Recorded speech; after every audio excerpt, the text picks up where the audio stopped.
Bəzən bəzi insanlar səbəbsiz yerə yorğun, halsız hiss edir, mənfi əhval-ruhiyyədə olurlar. Adətən mənalandıra bilmədikləri bu simptomlar xüsusilə meteohəssas insanlara dərindən təsir edən geomaqnit qasırğalarının nəticələri ola bilir.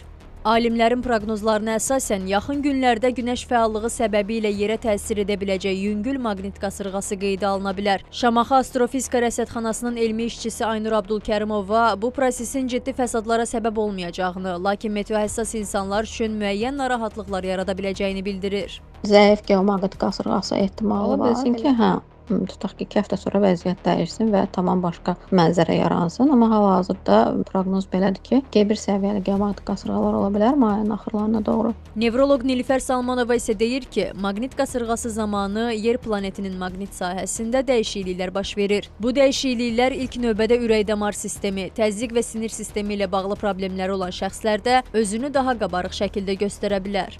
Qan dövranına təsir edir. Əsasında qanın qatılaşması, trombların əmələ gəlməsinə təsir edir.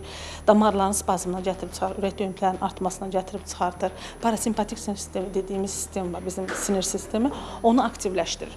Bu halda insanlar halsız özünü hiss eləyir, gücsüz hiss eləyir, baş ağrıları çəkirlər, spastik baş ağrıları əsasən çəkirlər, təzyiqləri oynayır.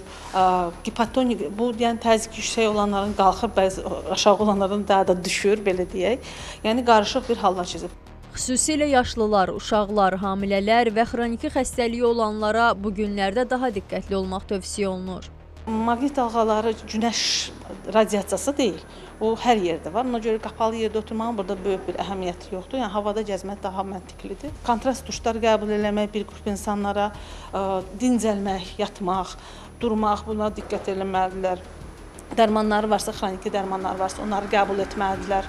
Ağır kəsicilər içə bilərlər.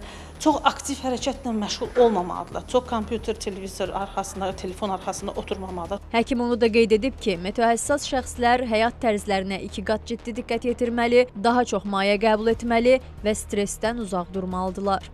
Ayşən Sərdar qızı, Samir Qasımov, Xəbər Ertəsi.